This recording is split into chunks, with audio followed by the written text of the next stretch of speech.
الله الرحمن الرحیم.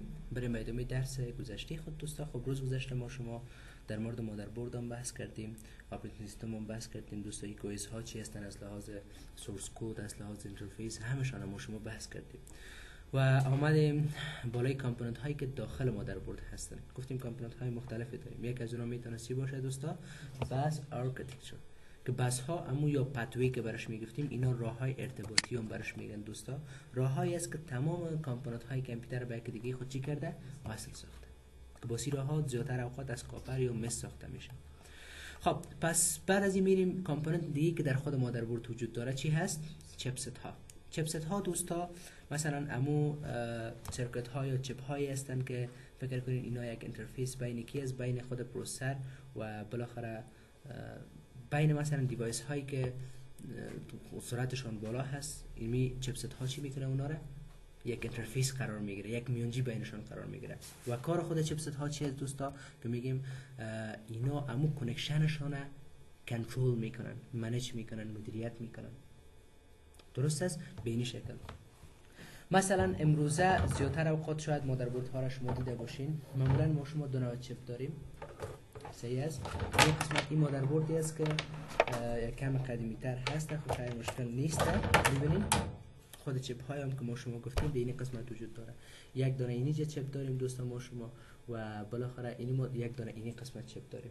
یکی اینی است، یکی اینی. این باز چپست های هستن که مربوط خود چی میشن؟ مربوط خود مادربرد ها میشن. و هدف این چپست ها چی است؟ بیشتر هم براتون گفتیم. اینا یک میانجی قرار گرفتین بین دیوایس ها دوستا. فرض مثال دیروز انجینیر صاحب سوال کرد، مثلا خودت بودی کی بود، که آیا رم با سی پی یو مستقیم در ارتباط هستن نیستن؟ ما گفتیم نیست. چرا؟ میانجی قرار گرفته یک نفر دیگه، یک چپ دیگه مثلا میانجی قرار گرفته تا که همون کانکشن از اونها را، ارتباط از اونها را چی کنه؟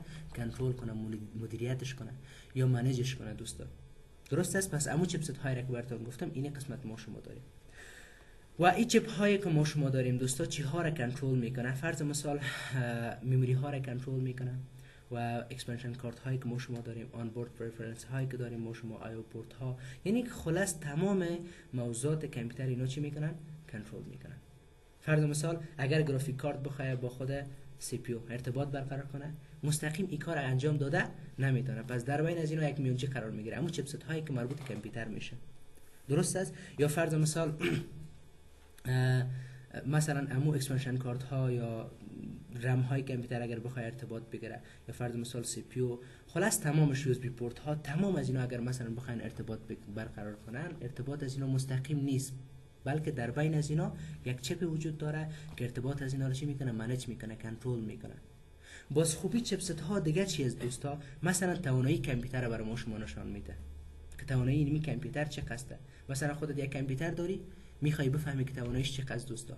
تا چند جی بی رم سپورت داره، تا چقدر اس اس دی ما میتونیم داخلش نصب کنیم، کدام مثلا مشخصاتی که مربوط به پروسسور میشه، کدام از اینا رو میتونیم داخل از اینا نصب کنیم. ولی رقم نیست که یک کامپیوتر داشته باشی 8 جی بی رمش باشه، واسه یک نفر دیگه 64 جی بی رم برات بده، 128 جی بی رم برات بده، واسه یک کامپیوتر نصب کنی. آیا این کارو ما کرده میتونیم؟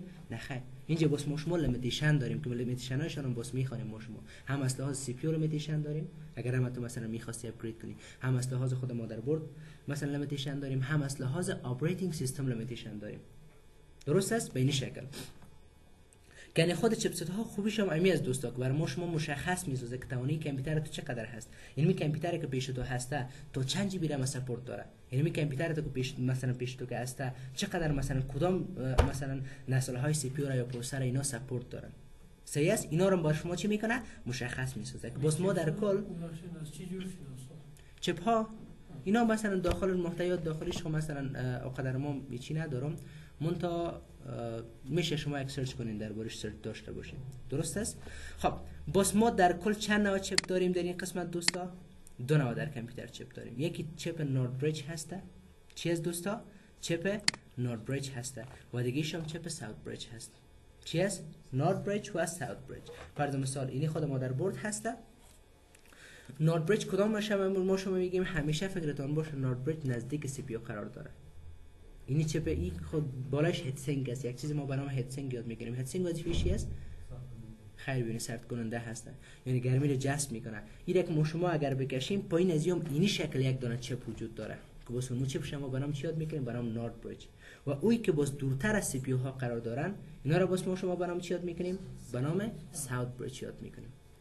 اینا رو میریم بالای از اینا بحث میکنیم که خود نورد بریج و ساوت بریج چی هستن و چی فرق دارن با یک دیگه دوستا. مثلا میریم بالای چی بحث میکنیم؟ بالای خود چپ نورد بریج. ببینین خود چپ نورد بریج یک چپی هست، یک چپ فرعی از دوستا که به خاطر چی استفاده میشه؟ به خاطر منیج کردن یا کنترل کردن کانکشن هایی که مثلا اون دیوایس هایی که سرعتشان بالا هست. کانکشن های از اونها رو چی میکنه؟ مدیریت میکنه، کنترلشون میکنه. مثلا کدام دیوایس ها؟ سی پی یو سرعتش فوق العاده بالا هست دوستا. کانکشن از اینا رو بر شما چی میکنه؟ کنترل یا مدیریت میکنه. یا فرض مثال رم هایی که ما شما در کامپیوتر داریم یا گرافیک کارت هایی که ما شما در کامپیوتر داریم، اینا چی هستن دوستا؟ همون کامپوننت ها یا دیوایس هایی هستن که مثلا سرعتشون فوق العاده بالا هست و همین چپ نورد بریج هست که اینا رو چی میکنه؟ کنترلشون میکنه یا مدیریتشون میکنه دوستا. بس بعضی اوقات ما شما میگیم که نورد بریج او چپی است که او دیوایس هایی که سرعتشون فوق العاده بالاست اونا رو ما شما چی میکنن دوستا؟ اینا کنترلشون میکنن یا مدیریت میکنن، مثل رم، مثل فرض مثال سی پی یو، مثل دمو پی سی اکسپرس. فرض مثال اگر من اینجا یک مثال براتون کار کنم، خب دقت کنین. اینی خود مادربرد کامپیوتر ما فرض کنین. این مادربردم ساخته چند دول از خیره دیگه. قسم یک قسم بیشتر از نمیشه. خب فرض کن اینجا ما شما چی داریم؟ سی پی یو کامپیوتر هسته. اینی قسمت رم های کامپیوتر ما شما هسته. صحیح است؟ و این قسمت هم فرض مثال امو چی هسته دیگه؟ فکر کنین پی سی اکسپرس سلات ها هستن که ما شما داخلشون چی هست میکنیم؟ همون گرافیک کارت های خودن هست میکنیم. اینا وقتی که رم میخواد با سی پی یو ارتباط برقرار کنه، ما گفتم مستقیم ارتباطشون برقرار نمیشه، بلکه در بینشون کی میانجی قرار گرفته دوستا؟ همون نورد بریج. چپی که برنامه چی یاد میکنیمش؟ به نام نورد بریج یاد میکنیم. که فرض مثال اگر سی پی یو بخواد با مثلا رم بخواد با سی پی یو ارتباط برقرار کنه، یه ابتدا مجبور است که بره پیش نورد بریج. بس ایجا مثلا این ارتباط شبکی برقرار میکنه با خود سی پی یو. و همین خاطر میگیم که ارتباط از اینا رو چی میکنه؟ کنترل میکنه. اینا چرا باید این کار شود؟ من از شما یک سوال میکنم، چرا باید مثلا همین چرا رم نمیتونه مستقیم با خود سی پی یو ارتباط برقرار کنه؟ خب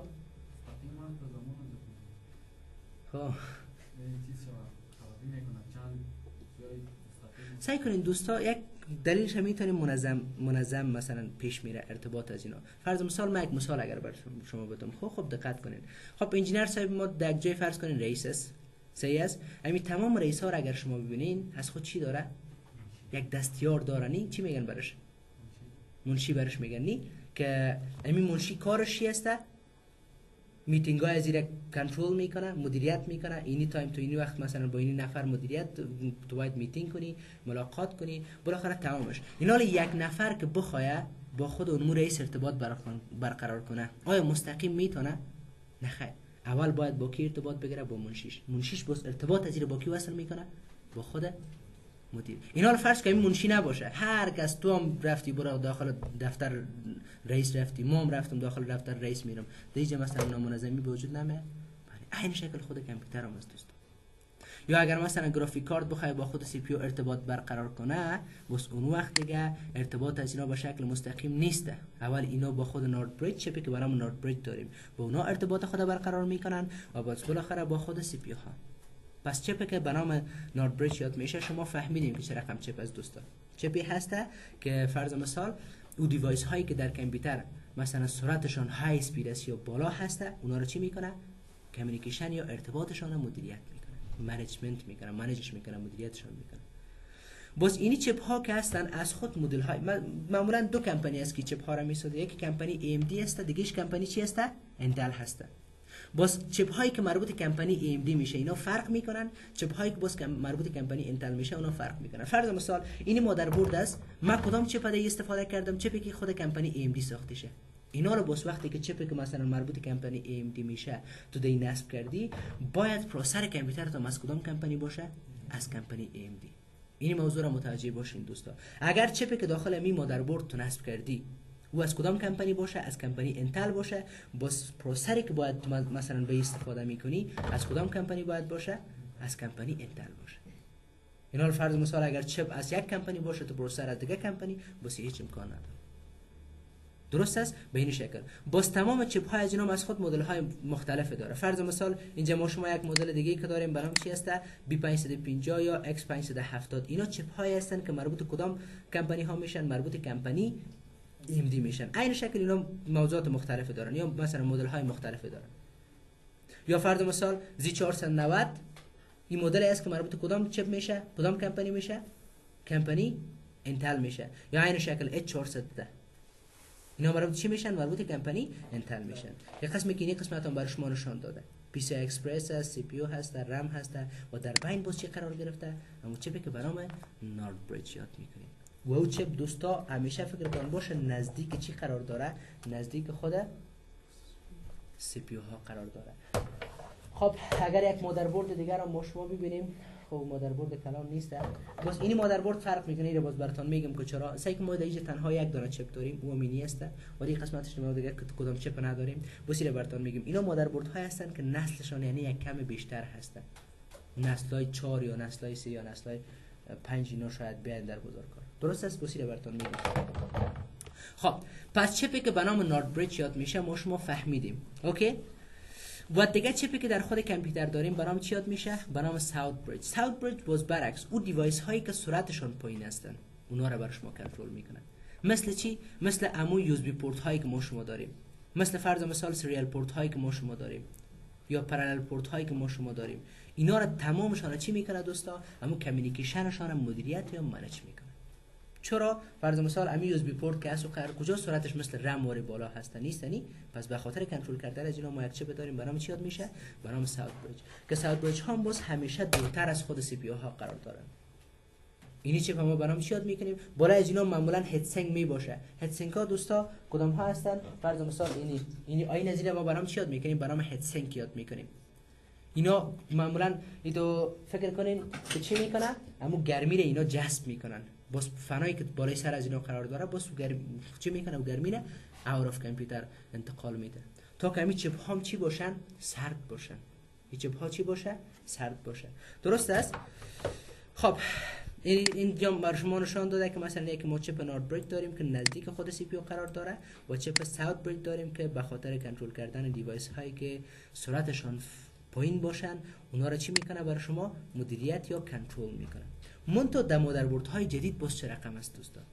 در مادربردهای جدید ما 2 دانه چپ نداریم، تنها یک دانه این قسمت چپ داریم. اینا رو شاید بگین که نورد بریج ساوت بریج چه رقم شد. ببینین نورد بریج ها داخل خود سی پی یو ها رفتن. همین نورد بریج که به خاطر کنترل کردن استفاده میشه دوستا، اینا فکر کنین داخل چی رفت؟ داخل خود سی پی یو رفت. ولی با ساوت بریج یک چپ دیگه به نام آی سی اچ ساخته شد که ساوت بریج باز داخل از اونها رفت. که هم سیموس داخل از چپ از دوستا هم ساوت بریج داخل از اینا هستن. صحیح است که به این شکل این چپ می خب بالاش باز هم ادسینگ است. اگر من اینو دور بسازم باز پایین از باز هم یک چپ است که اون چپ برام چی یاد میکنیم؟ به نام آی سی اچ یاد میکنیم. این شکل اگر اون مادربردی که در خود کیس هست اونا رو مگر شما ببینید تنها یک دانه چپ داره. اون چپ برام چی یاد میکنیم؟ آی سی اچ. ولی نورد بریج کجا رفت؟ داخل خود سی پی یو ها اونا جاگزین شدن. ان شاء الله کلیر شده باشه براتون. سوال نیست این قسمت؟ و این قسمت هم اون مرحله رو برای شما نشان داده که نورد بریج هست، بالاخره سی پی یو ها هست، پی سی آی کنترلر هست، میموری کنترلر هست. اینا کلشون با کی ارتباط برقرار میکنن؟ با خود نورد بریج ارتباط برقرار میکنن. و این شکل قسمت پایین آن بورد ادیو ها باز اینا را کی کنترل میکنه؟ همون چیپی که به نام ساوت بریج یاد میشه. سوال نیست؟ خب دیگه موضوعی که در خود مادربرد ها داریم چی هست؟ اکسپنشن سلات یا سلات های توسعه‌ای برش میگن. چی میگن؟ سلات های توسعه‌ای. کی چه رقم سلات ها هستن دوستا؟ اینا سلات های پلاستیکی هستن که مثلا عمود درازیشون از 1 اینچ شروع میشه تا چند؟ تا 6 اینچ و بالاخره باز برشون نیم اینچ هستن. این سلات های هستن که از پلاستیک ساخته شدن. اگر من برای شما نشون بدم این سلات ها رو ما شما برام چی یاد میکنیم؟ به نام اکسپنشن سلات. این سلات هایی که در این قسمت میبینیم ما شما 1 2 3 تا آخر. اینا برام چی یاد میکنیم؟ به نام اکسپنشن سلات ها یا سلات های توسعه‌ای. اینا چه رقم سلات ها هستن؟ چی میکنن؟ این سلات ها دوستا سلات هایی هستن که به خاطر بالا بردن توانایی کامپیوتر استفاده میشه. فانکشنالیتی کامپیوتر ما شما توسط میتونیم چی کنیم؟ بالا ببریم. چه رقم دوستا؟ مثلا سلات ها ما میتونیم کارت های مختلفی را وصل بسازیم، از قبیل تیوی کارت ها، NIC، مثلا گرافیک کارت ها، یا فرض مثال بعضی کارت های دیگه هم هستن، ما میتونیم دیمیج چی کنیم؟ نصبشان کنیم. درست است؟ نمی خوده سلات هایی که به شکل چی هستن یا برام چی یاد میشن؟ برام اکسپنشن سلات ها برش میگیم. اینجا برش ما گفته ویدیو کارت، نتورک کارت، ساوند کارت، دیسک اینترفیس کارت ها رو ما میتونیم چی کنیم؟ دیگه نصب کنیم. اینا رو من گفتم این کارت ها به خاطر چی استفاده میشه؟ به خاطر اینکه توانایی کامپیوتر ما شما رو چی کنه؟ بالا ببره. از چی لحاظ دوستا؟ فرض مثال شما یک دانه دسکتاپ دارین، گرافیک مثلا گرافیک هم داخلش هست، دیدیکیتد گرافیک، یک مشیر گرافیک داریم باز دیگه دیدیکیتد گرافیک هست. اینا رو باز ما شما ان شاء الله بحث میکنیم. فرض کو دیدیکیتد گرافیک چند جی بی داره خود کامپیوتر شما؟ 2 جی بی. اینا رو شما 16 جی بی گرافیک کارت دارین یا 8 جی بی گرافیک کارت دارین دیدیکیتد. باز چی میکنی؟ میری کامپیوتر اوس میکنی یک دونه دیگه میخری که 16 جی بی گرافیک کارت داشته باشه. چی گفتیم دوستا؟ بریم یک دونه کامپیوتر دیگه بخریم؟ نخیر. برو یک دونه گرافیک کارت 4 جی بی یا 8 جی بی بخر، بیا در قسمت اکسپنشن سلات های چی کو نصب کن. هیچ تو ضرورت نداری که مثلا چی کنی کامپیوترت بفروشی و یک تا دیگه بخری. اینا رو با این کار ما چی کردیم؟ توانایی کامپیوتر رو بالا بردیم نبردیم. بله. یا فرض مثال بعضی اوقات شما چوکی تلویزیون هستین، میخواین تلویزیون رو در داخل کامپیوتر دانم داشته باشین، باز هم تو میتونی یک دانه بری تیوی کارت بخری و در قسمت اکسپنشن سلات ها اونا رو چی کنین؟ نصب کنین و راحت از تلویزیون. گرچه امروزه کارت ها نمیان، شاید دیده باشین مثل مودم و ریگان به شکل به شکل یوزبی فلش ها وری میان، اونا هم باز تیوی کارت هستن که تو راحت میتونی با کامپیوترهای لپتاپ از اونها چی کنی؟ استفاده کنی. یا عین شکل فرض کو کامپیوتر دسکتاپ شما NIC داره. NIC چی را میگیم دوستا؟ یا نتورک اینترفیس کارت برش میگن. اگر من اینجا کارتش داشته باشم اینا دوستا، اینا ما شما چی میگیم؟ این خودش چی هسته؟ یک NIC هسته، یعنی نتورک اینترفیس کارت برش میگیم که اینا شما میفهمین دیگه ایترنت پورت چی میکنه. کانکشن ما شما را یا توسط این پورت میتونیم ما ارتباط خود را با کامپیوترهای دیگه برقرار بسازیم، منتها به شکل وایر. به شکل چی؟ وایر. خب اگر مثلا کامپیوتر شما ازی داره منتها خراب است، باز تو ضرور نیست که مکمل کامپیوتر تا چینج کنی. برو یک دانه NIC کارت بخر، به در قسمت چی؟ در قسمت فرض مثال امو اکسپنشن سلات ها اونا را نصب کو و راحت از اینا چی کو استفاده کن. درست است به این شکل. یا مثلا کامپیوتر دسکتاپ شما HDMI سپورت نداره، VGA است، ولی LCD که شما خریدین برش، مانیتوری که شما خریدین اونو چی هستن؟ HDMI سپورت داره. گرچه میتونیم از بعضی چنجرک ها ما شما استفاده کنیم، شاید دیده باشین چنجرایشونه، یک طرفش مثلا VGA است، دیگه طرفش با چی راوت کرده برای شما؟ همو HDMI. بس راحتش چی است که بریم یک دانه کارت برش بخریم تا مؤخر داخل کامپیوتر باشه. هیچ ضرور نیست که هر دفعه ما چنجره بکشیم پس وصلش کنیم. یعنی به می خاطر میگیم اکسپنشن سلات هایی هستند که به خاطر بالا بردن توانایی کامپیوتر یا فانکشنالیتی کامپیوتر چی میشن؟ اینا استفاده میشن. درست است؟ باز اینجا ما شما کارت یا سلات های مختلفی داریم، این اینا باز کاتگورایز شدین از خود، اینا برام چی یاد میشن، میریم بالاشون چی میکنیم بحث میکنیم. خب در قسمت اکسپنشن سلات ها سلات را که داریم یکیش برام چی یاد میشه؟ برام PCI. برام چی یاد میشه دوستا؟ PCI یا Peripheral Component Interconnect برش میگن. اینا مثلا سلات هایی هستن که دایی ما میتونیم فرض مثال بعضی از کارت ها یا بعضی از امو کارت ها را ما شما چی کنیم؟ داخلشان نصب کنیم. منتها بس اینا قدر سرعتشان بالا نیستن. مثلا من یک دانه گرافیک کارت دارم، هرگز نمیتونم در قسمت PCI اینا رو چی کنم؟ نصب کنم. درست است؟ به این شکل. و سایز از اینا چقدر هست؟ سایزشان هم مثلا تا 3 اینچ میان. تا چقدر میان دوستا؟ تا 3 اینچ. و همیشه رنگشون بیشتر اوقات دوستا رنگشون سفید هست. و در بعضی از مادربردها واسه میشه اینا فرق هم داشته باشه. ولی زیادتر اوقات دوستا رنگای از اینا چی هستن دیگه؟ رنگای از اینا سفید هستن. با سرعت های از اینا چه رقم؟ سرعت های بسشون یا بس ها یا راه ها که برش میگفتیم نی، سرعت های از اینا تا 33 مگاهرتز یا مثلا 66 مگاهرتز در ورژن 2.1 میومد. واسه اینا 32 بیت هستن. 32 بیت یکی ما 32 بیت داریم، 16 بیت داریم، 64 بیت داریم که در اینا ما شما 32 بیت هستن یا 64 بیت. واسه اینا را کانسپتش ما شما در کدام قسمت میخوایم؟ در قسمت پروسسورها که 32 بیت هدفش چی است؟ 32 بیت یعنی 4 بایت دیتا رو ما شما میتونیم چی کنیم؟ at the same time دمو دیوایس ها میتونن پروسس یا سند ریسیو کنن که واسه اینا چی هستن ان شاء الله بحث میکنیم. و همچنان در این قسمت سرعت های از اینا به این شکل یعنی اونقدر سرعت نداشتن، خلاص براتون بگیم امروز هم هست در بعضی از مادربردها، منتها او کارت هایی که سرعتشان بالا نیست اونا رو میتونیم در اینا استفاده کنیم. مثل چی؟ اگر تو تیوی کارت خریدی، بیا راحت در کجا نصبشان میتونی کرده؟ در قسمت پی سی آی. یا فرض مثال تو رفتی یک دونه NIC خریدی، میید راحت در کجا نصبش میکنی؟ در قسمت پی سی آی. درست است؟ و این پی سی آی ها در کدام سالها ساخته شدن؟ در سالهای 1990 ساخته شدن که باز در خود مادربرد جان انمی سلات ها که مثلا مادربرد سابقه باشه و تو حالا یک وسیله نو ورژن بالا رو میخواهید این نصب کنید باز مشکل نداره. این حالا فرض مثال، یک مثال اگر برات بگم، مادربرد کامپیوتر شما سابقه است، تو یک دونه گرافیک کارت جدیده، نسل جدیده میاری در کامپیوتر چی میکنی؟ نصب میکنی. باز اونو را شناخته نمیتونه. اینجا باز یک راه حل داره که تو بایوس کامپیوترت اپگرید کنی. بایوس کامپیوترت که اپگرید شد، یعنی ورژنش که بالا بردی، باز بایوس میتونه اونا را دتکت کنه دوستان. ولی باز در غیر از او تو نمیشه که مثلا در گرافیک کارت های نسل جدیده ما شما بگیریم در مادربرد های قدیمی اونا رو چی کنیم؟ نصب کنیم. و بعضی اوقات باز خود بس های از اینا اونقدر توانایی از اونا رو نداره. مثلا یک دیوایس هست سرعتش فوق العاده بالا هسته ولی بس از اونا ضعیف هسته، باز هم اونا رو سپورت کرده نمیتونه. یعنی چیزا باید در نظر گرفته. چیزا باید در نظر گرفته شه. مثلا تو یک کارت باز اینا رو با شما میخوانیم ان شاء الله استا صحیح است. خب باز خود پی سی آی هم اینجا یک ورژن 3.3 هسته، دیگه ورژن 5 هست. باز خود ورژن از اینا رو دیگه در بازار کار ریلیز نکردن. قسمی که شما در تصویر میبینین اینی قسمت سفیده. چه شد؟ اینی قسمته. این دو دانه کارت ما شما برام چی یاد میکنیم؟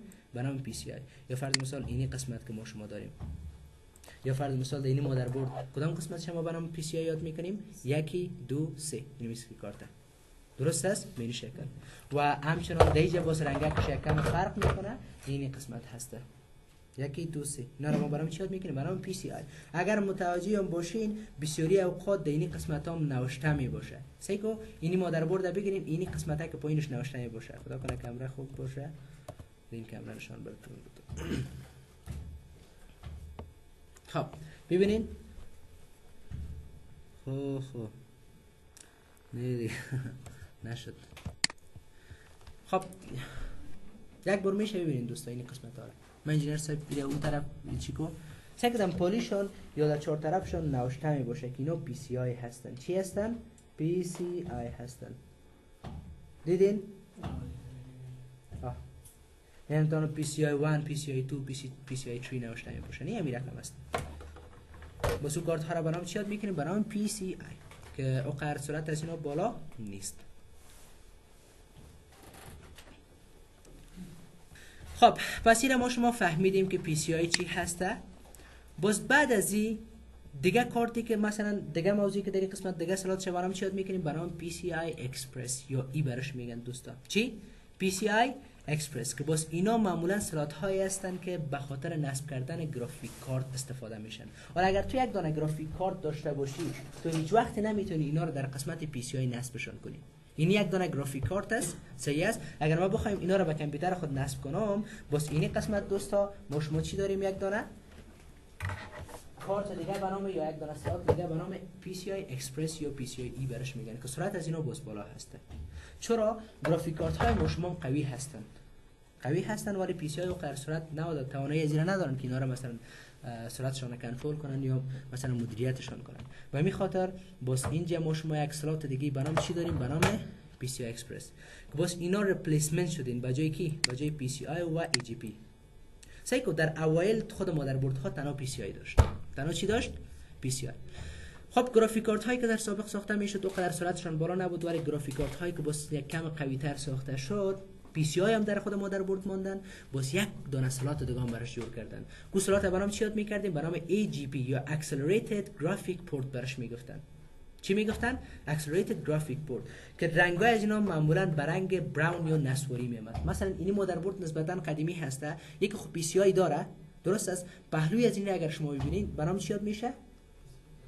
PCI البته ببخشید EGP یا همون پورت Accelerated Graphic Port برش میگن که باز دینی قسمت میامدن چی رو نصب میکردن؟ همون ویدیو کارت یا گرافیک کارت ها را. باز دیدن که گرافیک کارت ها چی شد؟ سرعتشان فوق العاده بالا رفت. از اون خاطر با سلات بعدی را که اینا ساختن، کدام سلات هسته؟ PCI یا PCI اکسپرس که با سینات فوق العاده سرعتشان بالا هستند که معمولا ما شما گرافیک کارت هایی را که امروز استفاده میکنیم، مثلا این یک گرافیک کارت است و PCI اکسپرس کدام قسمت است؟ اینا میبینید این ارسیش برام چی یاد میکنیم ما شما؟ PCIe یا PCI اکسپرس. اگر در قسمت بالایش هم شما میبینید دوستا دمو نوشته است PCI EX یک نوشته است، باز PCI مثلا EX دو نوشته است. بسیاری اوقات تنها EX نوشته نمیباشه، تنها مثلا چی نوشته نمیباشه؟ این نوشته نمیباشه. باید شما هدفش بگیرید. و همین گرافیک کارت ها را باز ما در کدام قسمت میتونم نصب کنم؟ در این قسمت که به نام PCI اکسپرس یاد میشن. باز گرافیک کارت ها را که شما نصب میکنین معمولا اینا از خود ناچ دارن، مثل رم ها واری. کی ناچ ها به خاطر از است که شما مثلا این را برعکس یا کج پلی جوان نکنید. مثلا این را من چی میکنم؟ در این قسمت نصب میکنم. پس نظر به ناچش نصبش میکنم. چه که به این شکل وقتی که این قسمت آوردمش این تا کم فشارش میدم نصب شد دوست. که باز بعضی گرافیک کارت ها گونایی که مثلا ضعیف هستن خود مادربرد میتونه برق بر از اینا تامین کنه، برق میتونه بتیشن، ولی بعضی گرافیک کارت ها مثل چی دوستا؟ مثل اینی گرافیک کارت. ببینید گرافیک کارت این باز یک کم نسبتا چی هسته؟ قوی تر هسته. که باز اینی گرافیک کارت ها با دیدیکیتد برق هم نیاز داره که دیدیکیتد برق خود باز از کجا میگیرن؟ از خود پاور سپلای که اگر دیده باشین 4 پن داریم، 6 پن داریم، 8 پن داریم. بس ما شما بحث میکنیم ان شاء الله. درست؟ سوال نیست این قسمت؟ پس PCI اکسپرس هم ما شما فهمیدیم که به خاطر چی استفاده میشه؟ به خاطر نصب کردن گرافیک کارت ها یا ویدیو کارت ها دیش سیم میشن. اینا رو ما شما در این قسمت چی میکنیم؟ نصب میکنیم. و اینجا اون قسمی که شما در تصویر میبینین اینا تمامشون از جمله چی هستن؟ از جمله PCI اکسپرس هستن. که باز خود PCI اکسپرس ها از خود ای تو X دارن. مثلا X1 داریم ما شما، X2 داریم، X4 داریم، X8 داریم، X12، X16، X32 هم داریم ما شما در بازار کار امروزه. کناره تو وقتی که میخوایی با خود کامپیوتر دسکتاپ از فرض مثال سیس میخوای یک دانه گرافیک کارت بخری، صحیح است؟ یک دانه گرافیک کارت که میخری اینا رو یک بار چک کو که کدام X هسته. آیا X1 است؟ آیا X مثلا 4 سپورت داره؟ آیا X8 سپورت داره؟ آیا مثلا X16 سپورت داره؟ X32. اینا رو وقتی که تو فهمیدی فرض مثال اینی کامپیوترم X16 است، صحیح است؟ اینجا یک دانه سلات X16 داره و میتونم راحت گرافیک کارت داخل از اینا چی کنم؟ نصب کنم.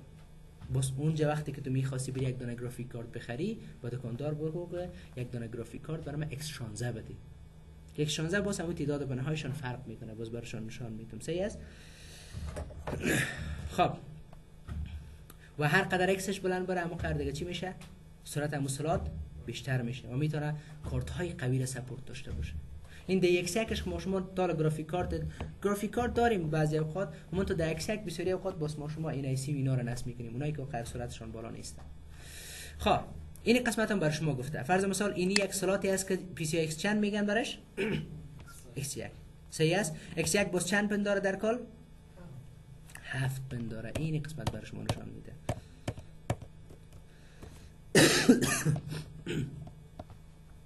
خب این قسمت دوستا چند پن داره؟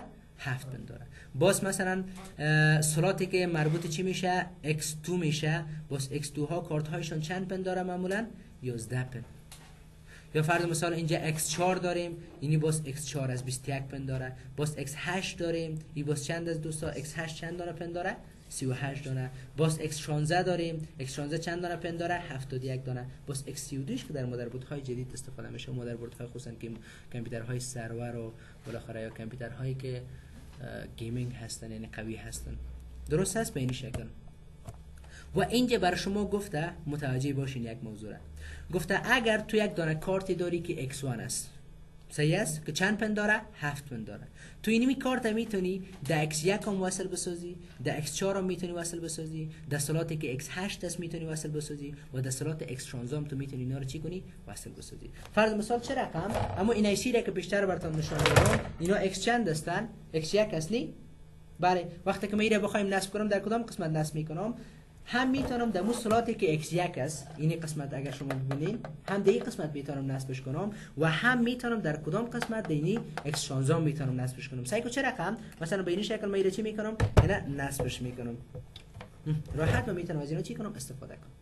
یعنی فرقی نمیکنه. اگر باز کارت شما X2 است در X1 میتونیم رو نصب کنیم؟ ولی باز در کدام؟ در X4 میتونیم، X8 میتونیم، X16 میتونیم، این شکل. و اگر X8 است باز هم در X8 میتونیم، در X16 میتونیم. اگر X16 هست تنها در X16 و X32 میتونیم اون رو نصب کنیم. پس در اینجا متوجه باشین شما.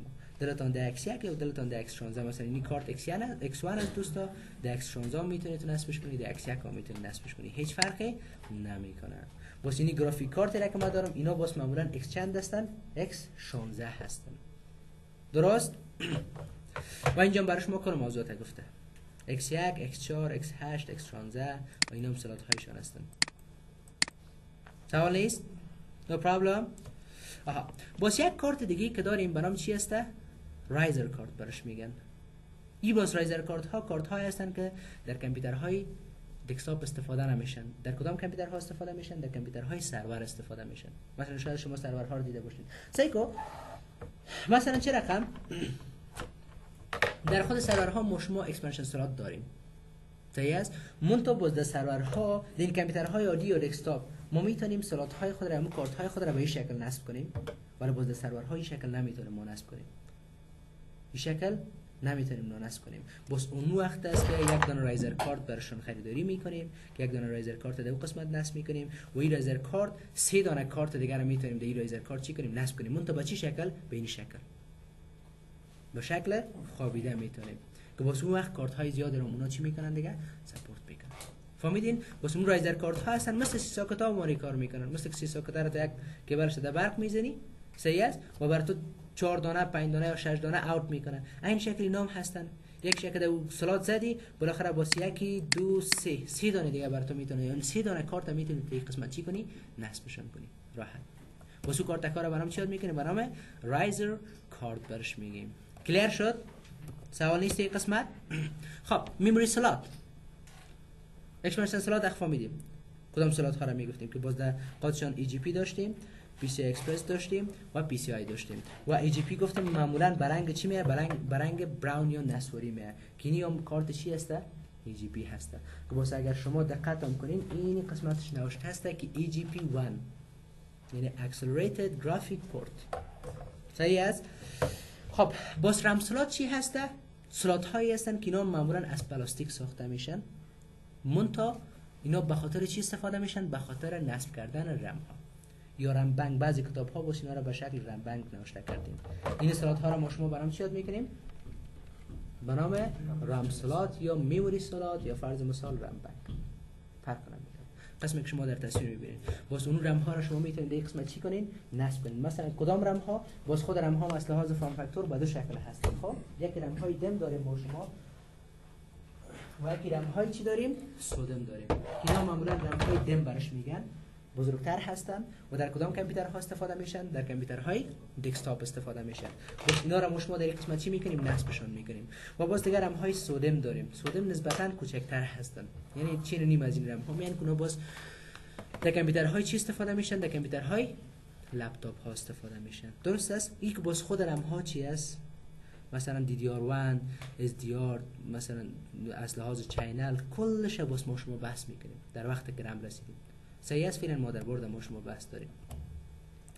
خب میموری سلات ما شما فهمیدیم چه رقم یک سلات است. صحیح است؟ اینا رو میریم بالای کش میموری. چیز به نام کش میموری شما شنیدین؟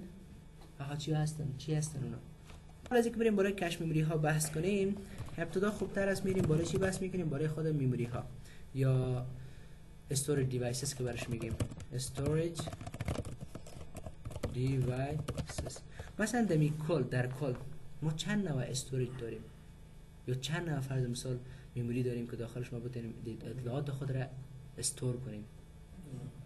کدام یکی از که متغیرات یکی تغییرات. آفرین. از لحاظ میتونیم کاتگورایزشن کنیم. همونطور مثلا زیاد هست دوستا فرض مثال از لحاظ ذخیره کردن اطلاعات هم اینا با دو شکل هستن. بعضیاشون به شکل موقت ذخیره میکنن اطلاعات ما شما را، بعضیاشون به شکل دائمی ذخیره میکنن. خب این قسمت مثلا کدام ها هستن؟ HDD ها یا هم چی هست؟ یک نوع استوریج دیوایس هستن. چرا استوریج دیوایس برش میگیم؟ به خاطر که اطلاعات داخل خود اینو ذخیره میکنن. یکی به شکل موقت باشه یا به شکل دائمی باشه فرق نمیکنه. خلاص هر قطعه کامپیوتر که اطلاعات داخل خود ذخیره کرده تانست اون رو ما شما چی میگیم؟ استوریج دیوایس برش میگیم. مثلا دیگه چی داریم؟ SSD ها. چی داریم؟ SSD ها. دیگه چی داریم؟ آفرین رم داریم. دیگه آفرین کشه. دیگه روم خیر ببینی. خب دیگه آفرین بفر میموری. دیگه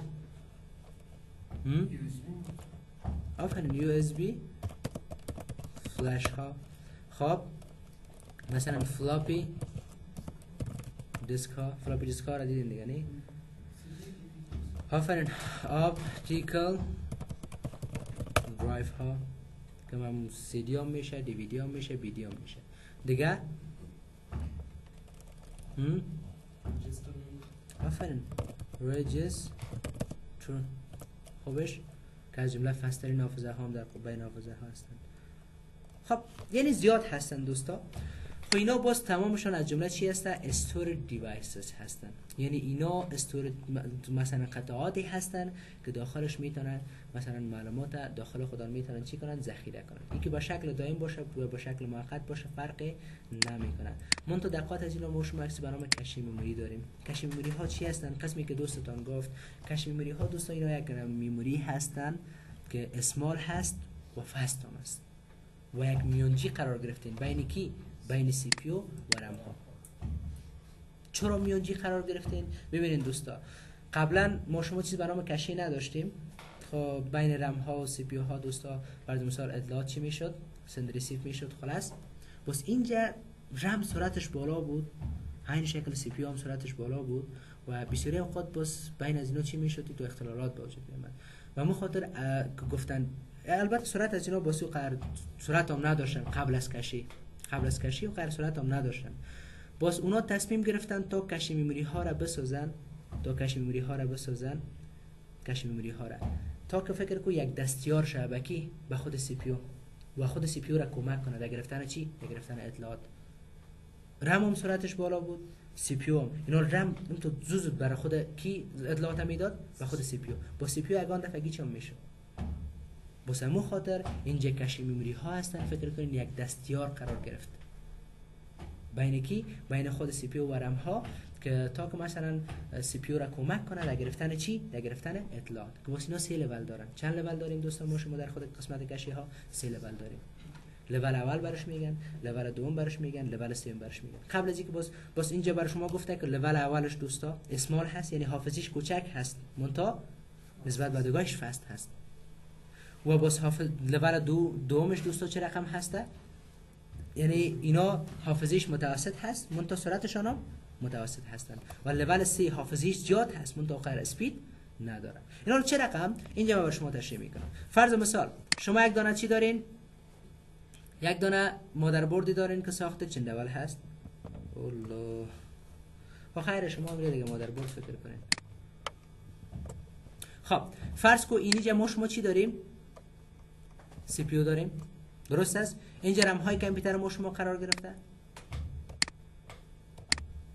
و اینجا مثلا امو ساتا کنکتور برش بگیم. این قسمت هم فرض مثال هارد دیسک کامپیوتر شما هسته به شکل و در کجا نصب هست؟ در خود ساتا کنکتور. خب ببین البته براتون بگیم دوستا قبلا که بود لول اول دوی کشی داخل خود سی پی یو قرار داشت. البته لول اولش داخل سی پی یو قرار داشت، لول دوی سیش بیرون سی پی یو قرار داشت. ولی حالا ارسی لولش داخل سی پی یو ها قرار گرفتین. اینا مثلا اینجا ما شما لول اول داریم. فرض کنید صحیح است. اینجا مثلا چی داریم؟ لول دومش داریم. اینجا مثلا چی داریم؟ لول سوم کشی ها داریم. اینا چی میکنن؟ چه رقم کمک میکنن؟ یا چه رقم مثلا اینا میانجی بین سی پی یو و رم ها قرار گرفتیم؟ فرض کو هر وقتی که تو بالای یک برنامه دبل کلیک میکنی اونا خود ضرورت به پروسس دارن ندارن؟ اونا رو مثلا خود سی پی یو پروسس کنن نکنن؟ بله. مثلا تو ویلسی رو میخوای باز کنی اینا باید پروسس شون که برات باز شه. یا مثلا یک برنامه دیگر رو باز میکنی اینا رو وقتی که تو بالای برنامه دبل کلیک کردی برنامه سورس اصلیش در کجاست؟ در کجا اون ذخیره شده؟ داخل خود هارد دیسک ما شما ذخیره شده. خب اینا وقتی که تو کلیک میکنی سی پی یو میفهمه که تو این برنامه را کار داری. با کی دستور میده؟ با خود رم های کامپیوتر دستور میده. رم میگه تو برو داخل چی؟ داخل خود هارد دیسک این برنامه را برام بیار. این برنامه را چی کو؟ برام بیار. باز رم میره داخل چی؟ داخل خود هارد دیسک ها میشه. وقتی که داخل خود هارد دیسک شد، هم برنامه را پیدا میکنه، ابتدا میای پیش خود ذخیرهش میکنه. وقتی که ذخیرهش کرد، اینا ای باز مستقیم او برنامه را چی نمیکنه، به خود سی پی یو نمیده. اینجا باز بینشون کی قرار گرفته؟ کشی ها. لول اول کشی وظیفه‌اش چی است؟ او برنامه را از رم چی میکنه؟ میگیره. او برنامه را چی میکنه؟ از رم میگیره. وقتی که برنامه را گرفت، این به سی پی یو میتیشه. به کی میتیشه؟ امی لول اول کشی به خود سی پی یو میتیشه. سی پی یو او را پروسس میکنه. پروسس که کردهش باز پس به لول دوم کشی خود میده. به لول چندم کشی خود میده؟ به لول دوم کشی خود میده. لول دوم کشیش وظیفه‌اش چی است؟ ایره پس برام میرسونه. ایره پس به چی میکنه؟ برام میرسونه. چرا برام میرسونیش دوستا؟ به خاطر که رم پیش خود ذخیره‌اش داشته باشه، هم تو باز باشه. این برنامه‌هایی را که ما شما باز میکنیم، اینا کلشون فعلا در کدام حافظه قرار گرفتیم؟ در حافظه رم قرار گرفتیم. ولو که سورس اصلیشون در کجا باشه؟ در خود هارد دیسک. ولی در حافظه اینا در کدام حافظه قرار گرفتیم؟ در حافظه رم قرار گرفتیم. پس لول اول کشی چی شد؟ اطلاعات از رم گرفت. با سی پی یو دادش، سی پی یو را پروسس کرد. با سی پی یو به لول دوم کشی خود میتیش. لول دوم کشی چی میکنیش؟ خیر ببینین با خود رم برش میته. باز اینجا لول سوم کشی خیر چی میکنه؟ لول سوم کشی مثل گدامواره هست. مثل چی هست؟ مثل گدامواره هست. او برنامه‌هایی را که شما به شکل مثلا چی به شکل تکرار استفاده میکنین، یعنی زیاد استفادهشان میکنین، باز دیگه خود سی پی یو را مثلا ایچی نمیکنه بیخی که پس دوباره که تو را باز کنی برام دستور بده و رم بر از داخل هارد دیسک بگیریش. نه خیر، اون برنامه ها را که یک باری پروسس میکنه، باز پیش کی ذخیره‌اش میکنه؟ پیش لول سوم کشی. چرا اگر بار دوم تو را باز کنی، ضرورت به این نشه که سی پی یو برام دستور بده رم بر از داخل هارد دیسک بیاریشه، باز یک مدت وقت در بر میگیره. هم تو را از کجای خود میگیریش؟ از لول سوم کشی خود میگیریش. صحیح است؟ به این شکل. باز اینجا داخل سی پی یو ها یک چیز ما به نام کور داریم که در قسمت سی پی یو ها میخوانیمشون. کور یا هسته برش میگن. باز اگر سی پی یو کامپیوتر تو دو دانه کور داشته باشه، این هر کور کامپیوتر تو لول اول کشیش لول دوم کشیش جداگانه است. هر کور از خود لول اول دو کشی داره. مثلا کور اولم لول دوی کشی داره، کور دوم هم لول اولم داره، لول دوی کشی هم داره و کور سوم هم و کور چهارم هم. منتها بس این لول سوم که هست بینشون چی هست؟ شیر هست. مثلا لول سوم میتونه کور اولم استفاده کنه، از لول سوم میتونه کور دوم استفاده کنه، از لول سوم میتونه کور سوم استفاده کنه، کور چهارم استفاده کنه. این که باز کور چی است ان شاء الله باز کانسپتش شما میفهمید. در وقتش ما شما بحث میکنیم. حال فهمیدین دوستا؟ پس سه لول داشتیم. هر سیش دوستا ما شما وظایفش فهمیدیم که وظایفشون چی است. اینا رو چرا میگن که مثلا لول اول کشی حافظیش کم است منتها اسپیدش بالاست؟ به خاطر اینکه در خط اول قرار داره. این تو هم نیست که اطلاعات گرفته بره پیش خود ذخیره کرده بره. اطلاعات میگیره به سی پی یو میده، اطلاعات میگیره به سی پی یو میده. بس به می خاطر دوستا اینا حافظه بیشتر هم نیاز ندارن. و لول دو متوسط هست. لول سی چرا حافظه‌اش بیشتر است و سرعتش کم است؟ به خاطر که صرف مثل گدام موره هست. مثل چی هست؟ مثل گدام موری است. تنها اما موضوعاتی که مثلا خود پروسسشون میکنه در قسمت بیماریش. اگر فکرتون شده باشه، خب مثلا نو کامپیوتر که شما روشن میکنین، یک برنامه را شما باز میکنین، مثل چی؟ مثل اینی AOME پارتیشن اسیستانت. ما تا حالی را باز نکردیم، پس تا حالی پروسس هم نشده. صحیح نی؟ بارش که دبل کلیک میکنم سعی کنم چند دقیقه طول میکشه یا چند ثانیه طول میکشه که باز میشه برام. خب دقت کنین. این قسمت سهل باشین. باز شد. پس چی کرد؟ اونمو دورانه که براتون گفتم، اونمو دوران چی شد؟ عملی شد. حالا اگر من ایره کلوز کنم و دومباره ایره باز کنم، سعی کنم دومباره چقدر فست باز میشه. چرا؟ ایره پروسسور پیش کی ذخیرش کرده؟ پیش لول سوم خود. تا که ضرورت به این نشه که مثلا پس دوباره بده رم دستور. حالا سعی کنم دبل کلیک کردم و یس میگم. سعی کنم بسیار فست باز میشه مثل پیشتر.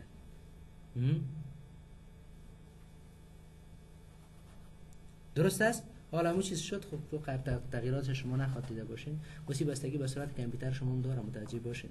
بعضی اپلیکیشن ها شاید به روبرام شده باشین، مثلا ویلسی پلیر یک بار که پلی میکنی یک کم طول میکشه، باز بار دوم بسیار فست باز میشه، بار سوم عین شکل، بار چهارم عین شکل، بار پنجم عین شکل. چرا؟ اونا در لول سوم کشی کامپیوتر چی میباشن؟ ذخیره میباشن. اینا رو چه رقم چه کنیم؟ ها یک موضوع رو فراموش نکنین دوستا، هر قدر سایز مثلا امی کشی کامپیوترتون بالا باشه، به مو اندازه یک قیمت سی پی یو بالا میره، و دوم دوستا سرعتش بالا میره. و چه رقم چک کنیم که کامپیوتر ما لول اولش چقدر سایز داره، لول دومش چقدر سایز داره، لول سومش چقدر سایز داره؟ راحت شما چی کنین؟ برین قسمت، یک طریقه چی است که برین قسمت تاسک منیجر. کجا میرین؟ تاسک منیجر. راههای باز کردن تاسک منیجر هم فرق میکنه. مثلا یک راهی است که شما در رن نوشته کنین تاسک MGR انتر کنین، زمانی که انتر کردین برای شما چی میشه؟ باز میشه. یک راه دیگه از طریق شارکت کی هم تو میتونی رو باز کنی. مثلا در شارکت کی چی است؟ کنترل پلاس شیفت پلاس اسکیپ. اینا میره چی کردم؟ باز کردم. درست است؟ دیگر راهش است. دیگر راهی است که مثلا در قسمت تاسک بار کامپیوتر تو رایت کلیک کنی، اینجا باز هم شما چی داریم؟ تاسک منیجر داریم.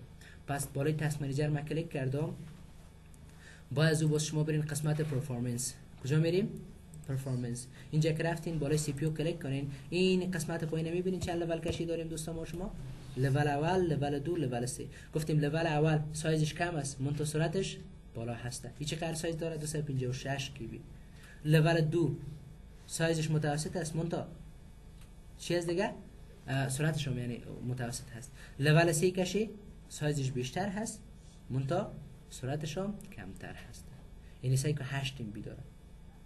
بس هر قدر اینمی سایز از اینا بیشتر باشه، گفتم به مو اندازه، یک خود سرعت سی پی یو بالا میره و دوم قیمت سی پی یو بالا میره. چرا؟ به خاطر که ساختن این کشی ها خیلی جنجال کار داره.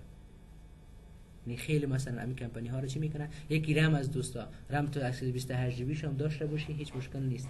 یعنی اون قدر مثل کشی وره قیمت بر تو تمام نمیشه، ولی کشی کمی 16 جی بی باشه، 16 ام بی باشه یا مثلا 24 ام بی باشه، سعی کن همون قیمت پروسر چقدر میشه. قیمت پروسر چقدر میشه دوستان؟ یعنی اینا دیگه فرق میکنن، متوجه باشید. پس کشی موری ها رو ما شما فهمیدیم، ان شاء الله کلیر نیست؟ کلیر از دوستا، درست است؟ خب همش ما شما فهمیدیم.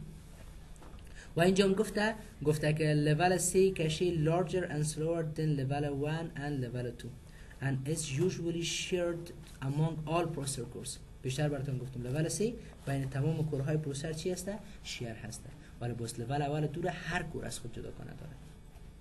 no problem. و این قسمت ما مثلا گفته که level اول کشی 80 کی بی و بالاخره بس level دومش 512 کی بی، level سومش از 8 تا 16، از 16 بیشتر میشه در کامپیوترهای جدید. و رم هم از 16 تا 256 جی بی ما شما رم ها تا 4 تی بی هم تا کامپیوترها فرق میکنن. مثلا کامپیوترهای سرور باز بیشتر اینا رو سپورت داره و باز اس اس دی هم 100 جی بی و بالاخره تا تی بی ها میرسن اینا رو. منتها اینو چرا براتون شما گفته اگر تو 10 تی بی چی داشته باشی هارد دیسک و 1 تی بی رم، اینا کدامش قیمت تمام میشه؟ رم یا هارد دیسک؟ رم ها. چرا هارد دیسک ها و قدر سرعتشان هم بالا نیسته و قدر فرض مثال رول اساسی را ندارن در کامپیوتر، ولی رم ها